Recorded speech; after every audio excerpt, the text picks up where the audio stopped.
절 말씀입니다. 앞에 화면을 보고 다 함께 읽도록 합니다. 시작. 깊이 생각하고 귀족들과 민장들을 부르짖어 그들에게 이르기를 너희가 해가 그의 형제에게 높은 이자를 취하는도다 하고 배를 열고 그들을 쳐서. 아멘. 느헤미야 7번째 시간입니다. 여러분들 이제 계속 들으셔서 잘 아시겠지만 하나님의 선한 손이 이제 도우셔갖고 무너진 하나님의 도성이 세워주는 일들이 수월하게 이제 진행되고 있었습니다. 느헤미야를 통해 또 백성과 연합해서 그 일들이 이제 진행되고 있었습니다. 근데 느헤미야가 또 이제 유다 백성들은 이제 그 상황 가운데 이제 장애물을 이제 만났죠. 사장에 보면 이제 외부 세력에 의한 방해가 있었습니다. 공격이 있었습니다. 그 상황에서 느헤미야가 어떻게 했습니까? 다른 무엇보다 가장 우선적으로 한 게 하나님 앞에 기도했다라는 겁니다. 그리고 더 나아가 거기서 멈추지 않고 한 손에는 무기를 들고 한 손에는 삽을 들고 치안과 성벽공사 재건을 함께 이제 진행했다라는 거예요. 성경 4장 후반절에 보면은 그 내용이 이제 기록된 걸 알 수가 있습니다. 느헤미야는 한마디로 이제 기도하는 것뿐만 아니라 더 나아가 행동하는 사람이었다라는 것입니다. 기도 후에 하는 행동은 기도를 이제 완성하는 일이다라는 사실을 하나님의 백성들은 이제 늘 기억해야 된다는 것이에요. 그렇게 이제 외부적인 문제를 해결하느냐 싶었더니 5장으로 오니까 또 다른 문제가 생겼다는 거예요. 또 다른 문제. 느헤미야는 많은 문제를 극복했습니다. 아닥사스라다라는 이제 큰 장애물을 극복했고 이제 자기가 누리던 편리함을 내려놓는 어떤 자기 자신을 또 이제 그런 이제 극복했습니다.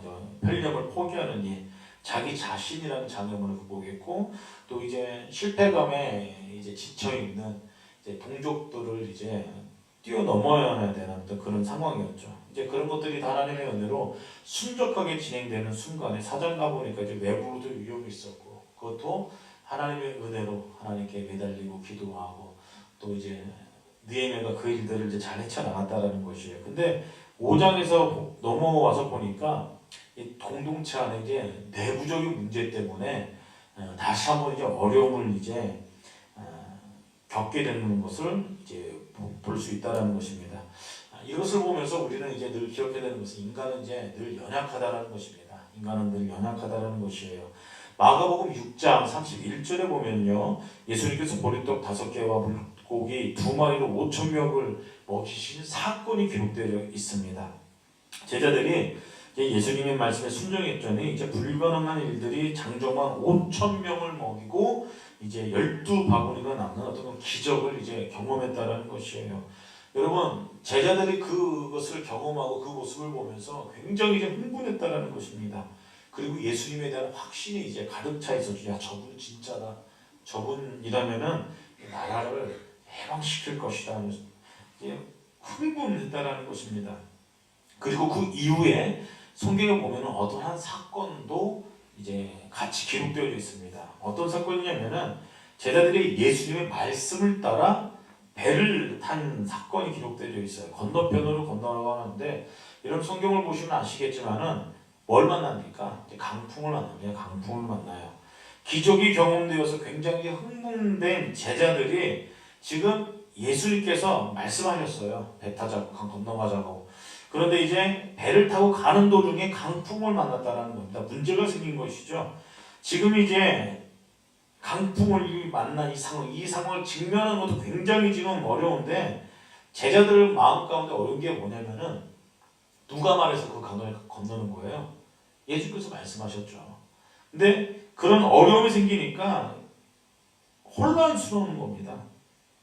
제자들이 굉장히 혼란스러운 거예요. 근데 우리들의 신앙의 여정 가운데도 이런 일들은 꽤 많이 경험되어진다는 것입니다. 하나님 쫓아가는 신앙의 여정 가운데 거침돌을 만났을 때 디딤돌을 찾지 못하면은 우리가 거기서 이제 혼란스러운 겁니다. 절망하게 되고. 근데 이제 이거 자체가 인간이 그렇게 이제 연약하다라는 증거라는 거예요. 인간이 연약하다. 방금 예수님이 베푸신 기적 때문에 흥분했다가도 당장 자기 자신의 상황이 어려워지니까 혼란스러운 거예요. 이것이 인간이 연약하다라는 겁니다. 사장에 와서 느헤미야 4장으로 와서 외부로부터 오는 어려움 때문에 백성들의 마음가운데 혼란스러운 마음이 있었어요. 그것을 해결했습니다. 그리고 5장으로 와서는 또 다른 문제, 공동체 안의 내부적인 문제 때문에 다시 한번 혼란스러운 일들을 이제 경험케 됐다는 것이에요. 살다 보면은 이제 외부적인 어려움도 있고 내부적인 어려움도 있을 수 있다는 것입니다. 내면의 갈등이 있고 가까운 사람과 뭔가 이제 문제가 있을 때 그것만큼 이제 괴로운 거 없어요. 외부적인 어려움은 그냥 극복할 수 있습니다. 좀 덜 고래요. 덜 괴로울 수도 있어요. 근데 가까운 사람, 내부적인 어떤 이제 문제가 생겼을 때, 갈등이 생겼을 때 그것만큼 힘든 것은 없다라는 것입니다. 여러분 그 외부에서 누가 뭐라고 하는 게 괴로워요? 아니면 친한 가족들 중에 누가 뭐라고 하는 게 괴로워요? 둘 다 괴로워요? 뭐 어떤 게 더 괴로워요?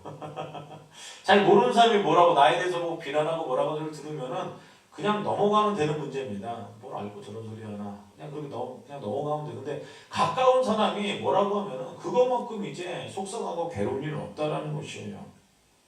내부 문제 때문에 오늘 본문 5장 1절은 이렇게 시작하고 있어요. 그때에 백성들이 그들의 아내와 함께 크게 부르짖어 그들의 형제인 유다 사람을 원망하는데 라고 5장을 그렇게 시작하고 있습니다. 여기서 집중해야 될 단어 두 가지가 있어요, 여러분. 그게 뭐냐면 하나는 원망입니다. 그리고 다른 단어는 형제라는 단어예요. 원망과 형제라는 단어를 기억하셔야 돼요. 이런 원망이라는 주제는 인류 역사의 뿌리 깊은 역사를 가지고 있습니다. 이 원망이 어디서부터 시작됐을 것 같아요? 성경책을 곰곰이 한번 묵상하고 생각해 보십시오. 창세기로부터 되었어요. 에덴 동산에서부터 이 원망이라는 것이 시작됐다는 것입니다. 사단의 유혹에 넘어간 아담과 하와 사이에 간격이 벌어졌어요. 그리고 그 사이에 생긴 게 뭐예요? 원망이라는 것입니다. 타락이 찾아오고 죄 지은 인간에게 찾아온 첫 번째 형태가 뭐냐면은 여러분 원망이라는 거예요. 원망. 창세기 3장 12절에 보니까 하나님이 주셔서 나와 함께 하신 여자가 라고 그렇게 아담이 이야기한 것을 우리 성경 통해 알 수가 있습니다. 원인을 어디서 찾아요? 하와한테 찾는 겁니다. 상대방한테 찾는 겁니다. 원망에 그리고 이 깊은 뿌리는 사실상 하나님에 대한 원망에 연결되어 있다는 것이에요. 하나님에 대한 원망이 깊은 마음 뿌리 가운데 있고 그리고 그런 것들을 자기 상대방한테 찾는 아담의 모습을 볼 수 있어요. 근데 여러분 사단이 교회 공동체도 마찬가지고 가족 공동체도 마찬가지고 무너뜨리는데 최고의 우선적으로 쓰는 전략이 이게 원망이라는 겁니다. 원망. 가정도 교회도 말입니다. 문제를 타인에게 전가시키는 것은 여러분 사단의 속성이에요. 사단이 잘 쓰는 방법이기도 하고요. 지금 하나님의 도성을 세워가는데 최선을 다하고 있는 상황 가운데에 지금 내부에서 원망하는 마음이 일어났다는 것입니다. 무엇이 문제였을까요? 5장을 보면은 유다 지역은 몇 가지 문제 때문에 힘들어온 상황이었습니다. 쉽게 얘기해서 현실적인 문제 때문에 힘들었어요. 먹고 사는 문제, 돈 문제 때문에. 그것 때문에 좀 굉장히 좀 어려운 상황인 것입니다. 이 지역 자체가 지금 흉년 일대였습니다. 수확량이 감소할 때였어요. 이미 느헤미야가 이 지역으로 오기 전부터 어려움을 겪고 있었던 상황이옵니다. 그 상황 가운데에 이제 수많은 인원들이 성벽 공사에 이제 막 동원되니까 수확량도 막 줄어들고 뭐 그런 상황이었어요. 그런데 이제 이런 상황 가운데 더 큰 문제는 부를 가지고 있는 부자들이 이 상황을 지금 이용하는 그런 부를 더 증대시키는 그런 이제 기회로 삼았다라는 게 문제입니다. 외부의 악한 음모는 한 마음을 희생하고 그것을 이제 막아냈습니다. 그런 상황 가운데 먹을 것이 희귀해지자 지금 이제 수많은 문제들이 지금 일어났다는 것이에요. 가진 것 없고 도와줄 것 없는 형제들을 막 종으로 삼고 막 이제 이자를 엄청나게 받아내고 그런 일들이 이제 민족 가운데, 형제 가운데, 그래서 아까 형제라는 단어가 쓰여진 겁니다. 이스라엘 백성들 가운데 그런 일들이 이제 일어난 것입니다. 남자들의 이제 특징이 있습니다. 남자들은 목표를 향해서 달려가요. 그렇지 않습니까? 근데 여자들은 굉장히 이제 현실적이에요. 남자 여자는 많이 달라요. 틀린 게 아니라 다른 겁니다. 그래서 아내들은 현실 속에서 살아가요. 지금 이제 성벽 공사하고 뭐 그런 상황 가운데 원망이 생겨난 것입니다. 아이들 먹을 양식도 없고 지금 어느 때인데 남편들은 그러고 지금 어느 때인데 이 일에 우리가 집중할 수 있겠냐. 좀 참으라고 이야기하고 그럼 어떻게 돼요? 싸움 나는 거죠. 가정 가운데 이제 좀 어려움이 생긴 겁니다. 그리고 이제 율법에 보면은 이방인들에게는 돈 빌려주고 이자 받으라고 그렇게 나와 있어요. 근데 민족들끼리는 같은 이제 민족들끼리는 돈 빌려주면은 이제 이자 받지 말아라. 그게 이제 율법에 그렇게 이제 기록되어 있습니다. 그 모든 것들이 다 지금 어겨진 상황이에요. 생활도 어려워지고 돈 있는 사람들과 없는 사람 사이에 틈이 생기고 여러모로 지금 여기저기서 원망이 그냥 계속해서 터져나오는 상황이라는 것이에요.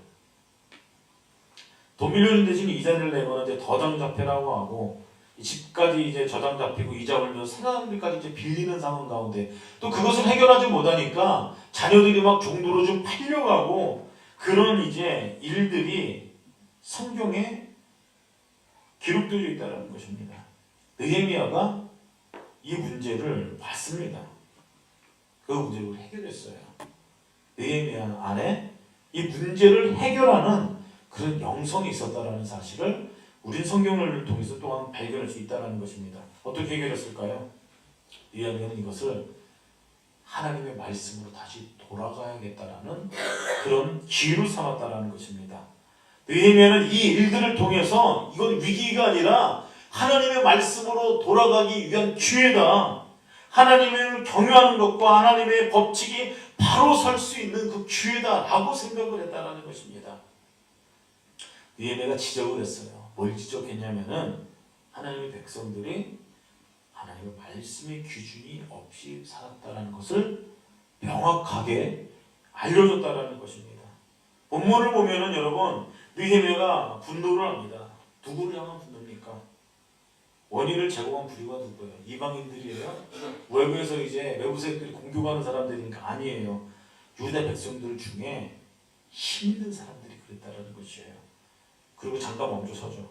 오늘 본문 말씀해 보니까 깊이 생각했다라고 했습니다. 여기 써있잖아요. 여기 노란색 표에 깊이 생각한 거. 깊이 생각했어요. 무슨 얘기입니까? 이 문제를 가지고 다시 한번 하나님 앞에 나갔다라는 것이에요. 하나님 어떻게 해야 됩니까? 하나님 지금 외부적인 세력도 잘 이겨냈는데 내부적인 문제가 발생했습니다. 하나님 어떻게 해야 됩니까? 지혜를 주십시오. 하나님 이 일을 어떻게 처리하면 좋겠습니까? 그렇게 기도하지 않았을까요? 깊이 생각했다. 깊이 생각했다. 여러분 인생 안에 문제가 생겼을 때 느헤미야처럼 깊이 생각하는, 깊이 하나님을 기억하는, 하나님 깊이 기도하는 인생들 되길 주님으로 축복합니다. 하나님께서 지혜를 주세요. 하나님께서 피할 길을 주세요. 느헤미야가 그랬던 것처럼 우리 인생 가운데 하나님의 놀라운 은혜가 임한다는 것입니다. 다시 한번 기도했어요.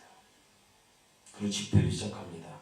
관리인들과 귀족들로 이루어진 상류층들이 자기 자신의 부와 권력을 이용해 백성들을 착취한 일들이 이거 명확하게 잘못된 것이다 라고 야단을 칩니다.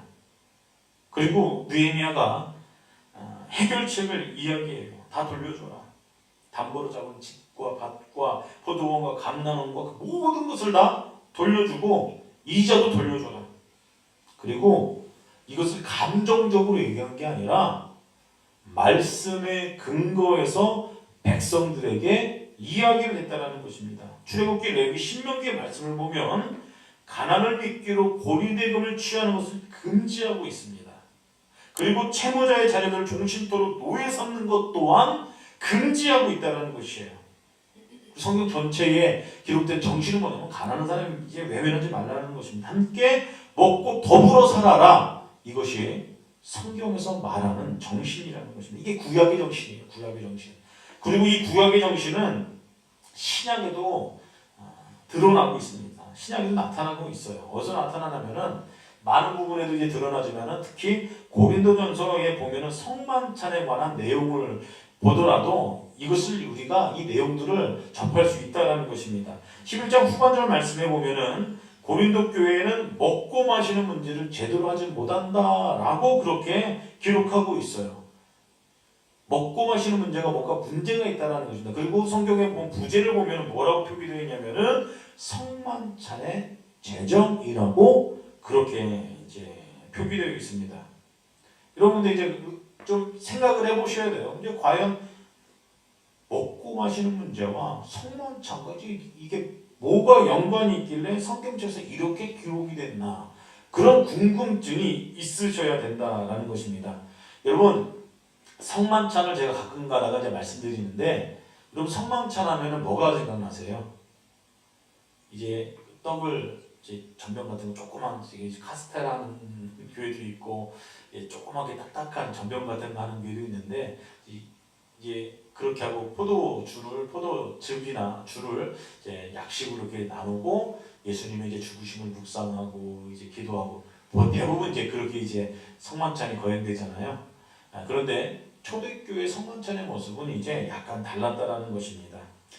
초대교회가 어떤 식으로 모여서 성만찬을 했냐면은 쉽게 얘기해서 먹고 마셨습니다. 음식을 이제 가지고 와서 한 식탁 안에 쫙 차려놓고 함께 먹고 마셨다라는 것이, 함께 먹고 마셨다라는 것입니다. 그리고 그 공동체 안에서 예수 그리스도를 구주로 고백하는 사람들이라면은, 다시 말해서 세례받은 사람들이라면은 예외 없이 누구나 참석할 수 있어요. 참여할 수 있었어요. 그게 기독교 공동체의 이제 성만찬의 어떤 그런 큰 개념이었습니다. 누구나 참여할 수 있었다는 것은 이 당시에 계급이 있었어요, 없었어요? 로마 시대에 분명히 계급이 있었어요. 그 얘기는 뭐냐면은 상류층이나 계급이 높은 사람이나 노예들까지도 한 공동체 안에서 같은 밥상 안에서 먹고 마시는 일을 할 수 있었다라는 것입니다. 이게 초대교회의 성만찬이었어요. 그리고 이것을 함께 예배드리고 후에 식사 공동체를 하는 것을, 나누는 것 하는 것을 매일매일 했다라는 것입니다. 매일매일 음식을 나눴어요. 서로 싸와서. 더 가지고 오는 사람도 있고 못 갖고 오는 사람도 있을 수 있겠죠. 이게 성만찬의 핵심입니다.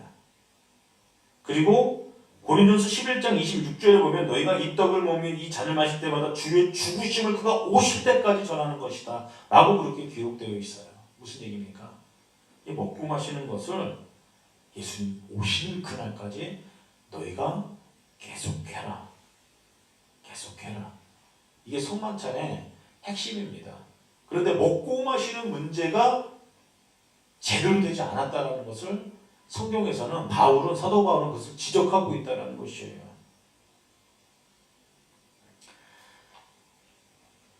이미 부유한 사람들이 먼저 상을 차려놓고 미리 먹은 것입니다.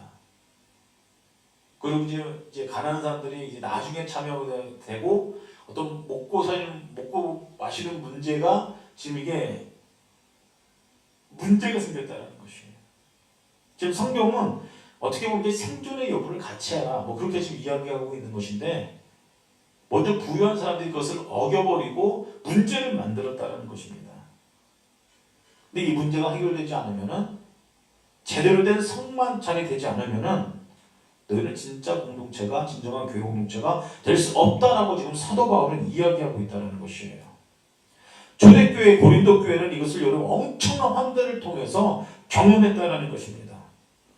사회적인 신분을 뛰어넘어서 그리고 다 깨뜨리고 함께 식사하고, 또 남자와 여자가 함께 식사하고,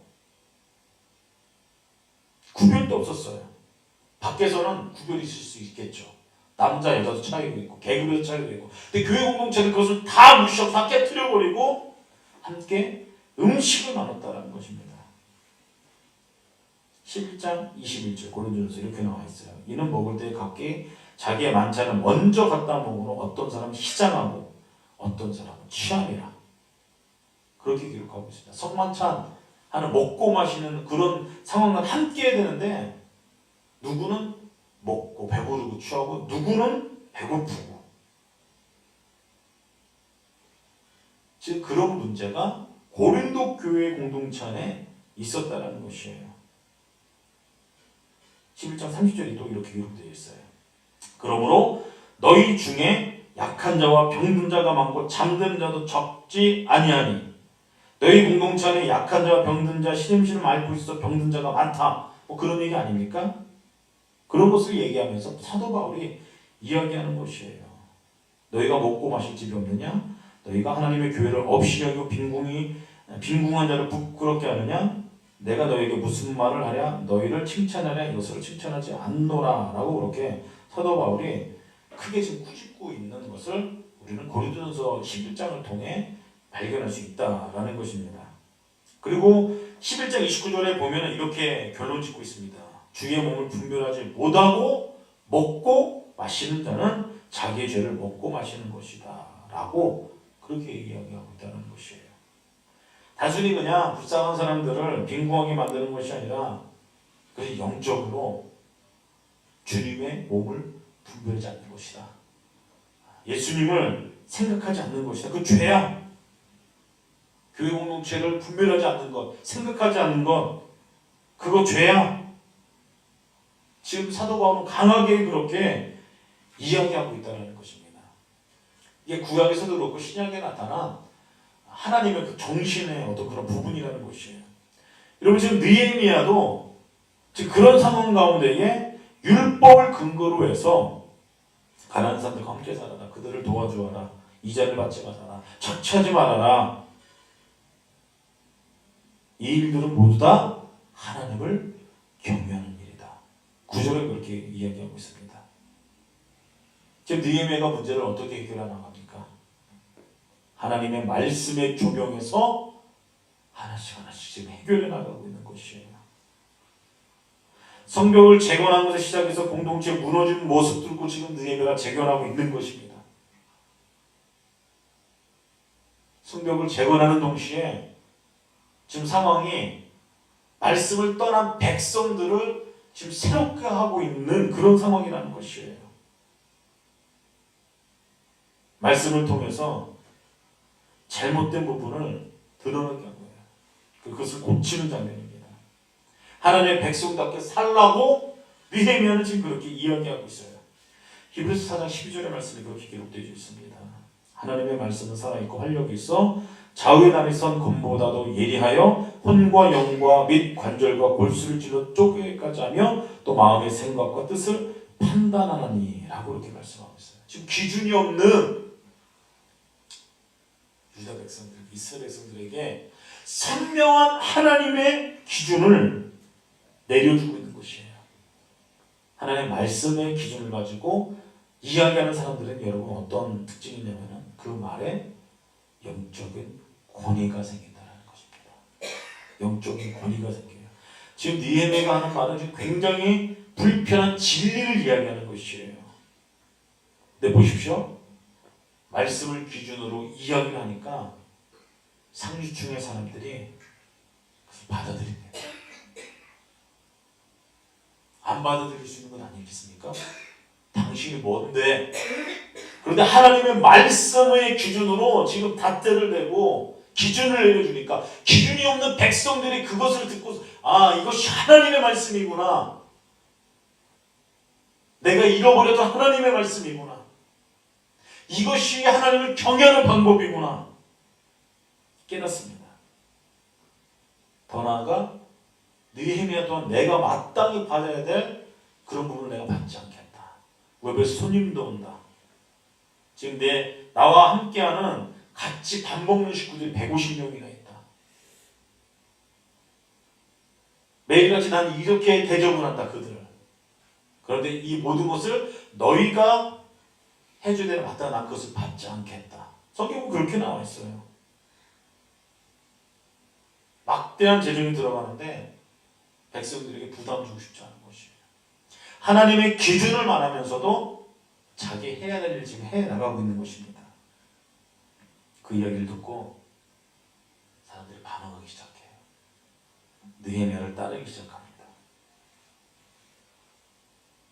그 다시 한번 성벽을 재건하는 일에 박차를 걸기 시작하죠. 여러분 인생 안에 수많은 문제들이 닥칠 때, 직면했을 때 느헤미야처럼 문제를 소유하는 영성을 소유하는 여러분들을 주님이 축복합니다. 어떻게 해결할까요? 하나님의 말씀을 귀를 삼으면 된다는 것이에요. 예수님 붙잡으면 된다는 것입니다. 그럼 거기 안에 주님께서 신방해 주십니다. 영적인 권위가 생겨요. 문제가 해결되기 시작해요. 평안이 임하기 시작합니다. 이런 귀한 축복이 우리 인생 가운데 경험되어지기를 주님의 이름으로 소망합니다. 이 시간 주여 크게 세 번 외치고 1, 2분간 통성으로 기도하며 나가길 원합니다. 하나님, 느헤미야가 하나님의 말씀의 기준을 삼아 하나님 문제를 해결했듯이, 내부의 문제를 해결했듯이 하나님 우리 인생 가운데 처해있는 직면한 모든 문제 가운데에 우리가 하나님의 말씀을 떠났을 때에 생겨지게 되는 발생하는 수많은 문제들 가운데 다시 한번 하나님의 말씀으로 돌아올 때에 하나님께서 일하시는 것을 보게 하여 주시옵소서.